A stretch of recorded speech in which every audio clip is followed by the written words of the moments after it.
Hi, everybody. It's Chris Grimm, and this is Deep Work Fast. And today I want to talk to you about a topic that pretty much is involved in every coaching and every therapy session ever since the beginning of time. And that is the how and why people do things, right? You know that you think about it, and other people are thinking about it about you. We're always wondering what people are doing, why they did it, and then oftentimes are questioning all of that. So I wanted to jump into that this week. I wrote a blog that's probably a part one. So just so you know, the part one, I want to talk today about behavior.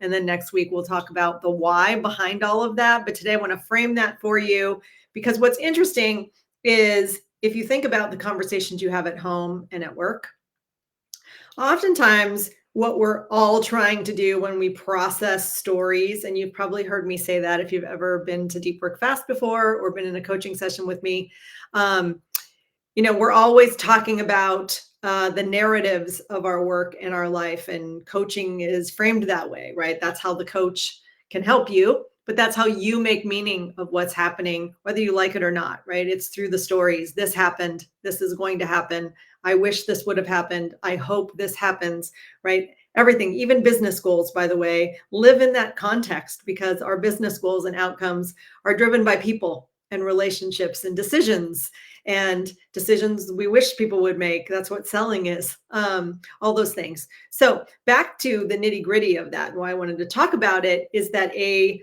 flaw that I find in almost every situation, at least in the beginning of my coaching relationship with people, and whether they're talking about home or work, we're often focused too much on what I call the intangibles of the situation.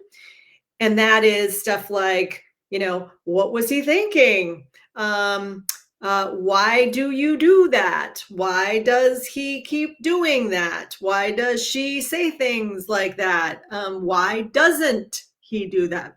That why is what we call the intangible, because what you're trying to do when you're focused on the whys and the whats and the things behind the behavior, before and after, and intention, motivation, all the thoughts and the reason that you think they did something. We call it the intangible because it's rarely the thing that actually happened, right? So let that sink in for a minute, right? The tangible, the opposite of the intangible, is the tangible. It is actually what the person says and does, or what you say and do, right? We call it, cameo appearance by Shasti, who decided to drink water, the queen. Anyway, tangible is what the dog or people say and actually do. So the tangible part are often where our triggers lie. And then I just want you to think about your own style here, is because we read the email, we're in a meeting with people, we come home, we interact with our partner, our children, etc. And then we try to make meaning of that. And the way we make meaning is to try to either read people's mind or guess, I call that being the Sherlock Holmes of the situation, about all the intangibles, usually when we are either avoiding asking someone why they did it, or maybe we've had those conversations over and over again. And so we don't want to talk about it. We just want to stay either in our own head or talk to other people about it. And like I said, those conversations, often in coaching I witness, is not about the behavior itself for more than like a minute. It's usually about all the things that you believe could possibly be the reason that that person is doing and saying those things. So I want to talk about why that's unproductive, even though it might be normal. So the reason it's unproductive is because it usually means you're wasting your time, like I said, trying to mind read, trying to interpret, and putting your own spin and projections into this narrative. Well, if he keeps on doing this, it must mean this. And if a person does that all the time, it's probably because ...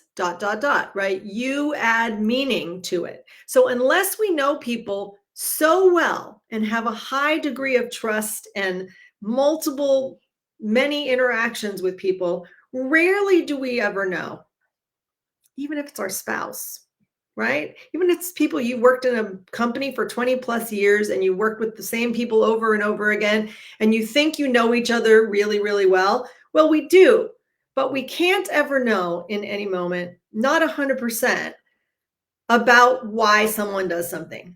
And the reason I'm going to say that to you, and it's important that you get it, and in coaching, I anchor us into this. So you may have heard me say this before. The reason you can't know is because a lot of the time people aren't being intentional. They don't even know. Think about the times that you've been rushing and moving and doing things to get it done, to make the decision, to write the email, to show up, to whatever it is. We're not all always paying 100% attention. Sometimes it's on an autopilot, and our intangibles, right, what's behind our behavior, is being driven by things that we're not aware of, right? We have subconscious programming in our worldview. They're called mental models. They're with us all the time. So even the moments where you think you are in charge and you are making a decision on purpose, baked into that might be other things that you don't really know. You just know you feel a certain way. Like maybe I feel urgency about this. I feel urgency about it. Well, that urgency might not just be anchored in this moment. You might feel urgency about it because of situations in the past that didn't go well.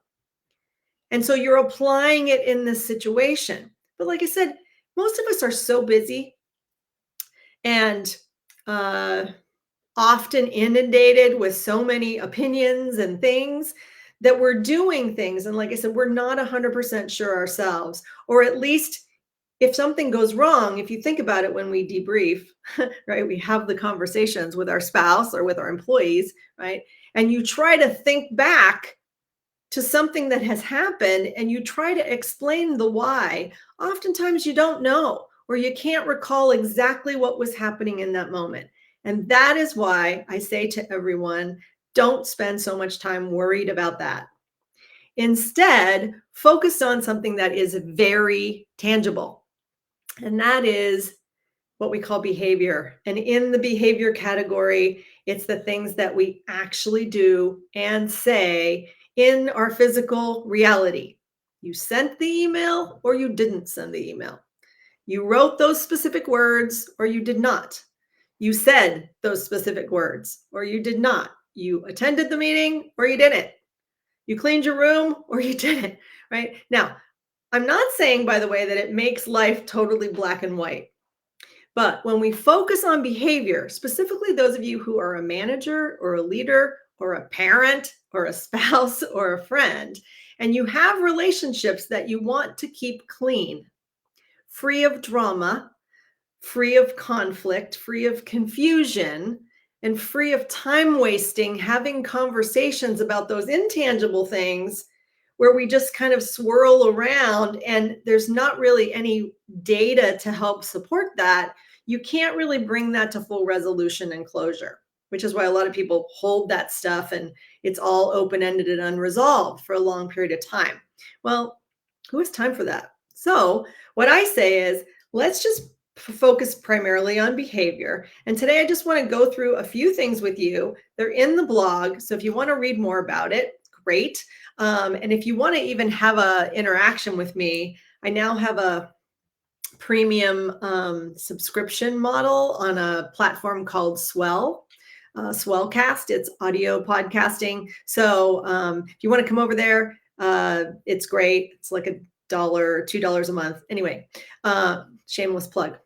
Back to behavior. So here's what you need to know about behavior. So if you're going to take my recommendation and stop wasting your time worried about all those things in people's heads and intention, etc., and focus on behavior, I want you to think about a few things. So there's kind of rules. This is behavior 101. Behavior is observable. Number one. So if you're writing these down, or if you get the blog and you print it out, great. Write this down somewhere. You could even put little Post-its. Behavior is observable. If it's not observable, it's not behavior. If the thing you're thinking about didn't actually happen yet, it's not behavior. It might be something you want someone to do, but until it's done, it doesn't manifest it in behavior. It's just an idea, it's a suggestion, it's intangible. So I want you to focus on behavior. Now, later we're going to talk about how we help shape behavior, but let me get through the categories of behavior first. So behavior 101, one, it has to be observable. Someone said it, someone did it, you or someone, another person. Number two, behavior is situational. So you act different, maybe even slightly, or maybe big, in different situations. In other words, think about meetings where a high ranking executive is in the room. And all of a sudden, people are acting differently than they do in a normal meeting when those same executives are not in attendance. It's a great tangible example, right, of situational behavior. Depending on who's there, depending on what's going on, depending on how we feel that day, we behave differently. And most of us behave differently with people who we worked with for a long time versus people who are new. And in our homes, it's the same way, right? Like we behave differently in our home because, well, at home, we tend to kind of let our hair down. And we've probably been in relationships with those people for a long time. So we've got some code, things that we don't need to say, but also we don't have the formality of work. So behavior is observable and it's situational. The third thing is that behavior is naturally flexible. So here's the thing that a lot of people have a hard time with until we kind of really spend time working on it.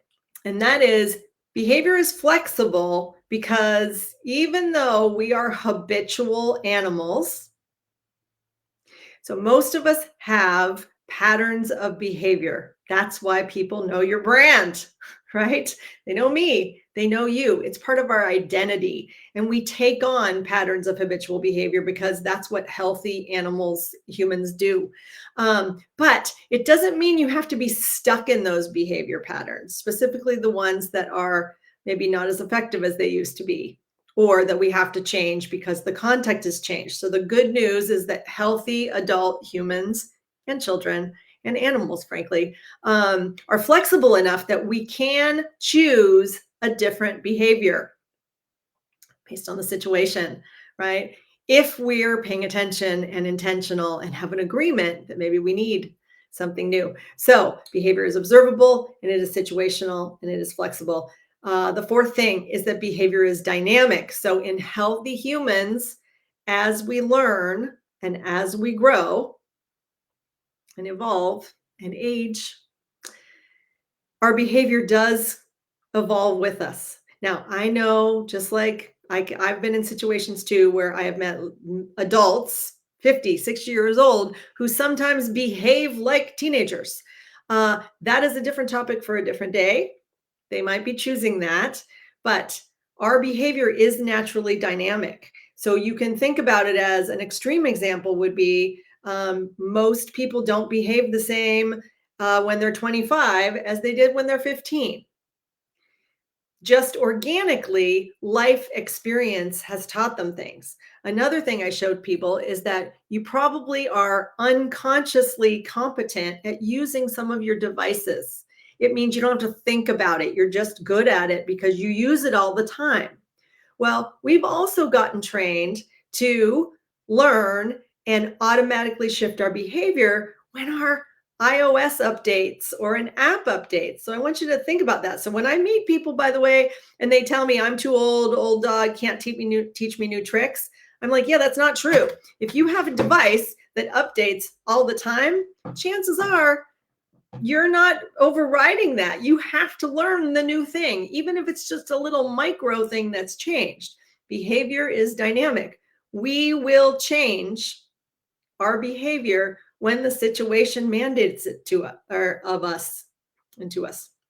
Last category. So it's observable, situational, flexible, and dynamic. The last thing about behavior is that it's driven by perception. So here's that connection with the intangible. And so as you're getting better at this, which is why I'm teaching it to you so that you're a better leader, a better coworker, a better person at home, is to start to understand that if you focus on behavior because it's tangible and you take into consideration the things that I've just taught you, right? That first of all, a behavior is a behavior because it happens. It happens in the physical. We say something or we do something. Doesn't mean everybody likes it, but that's what makes it real and that's what makes it behavior. The next thing is it's situational, it's flexible, so it can change. That's the good news. It's dynamic, right?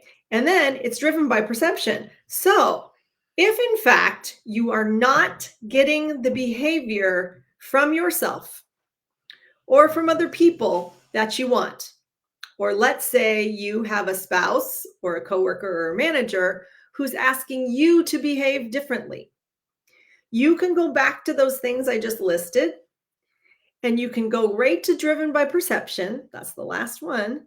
And you can start to say,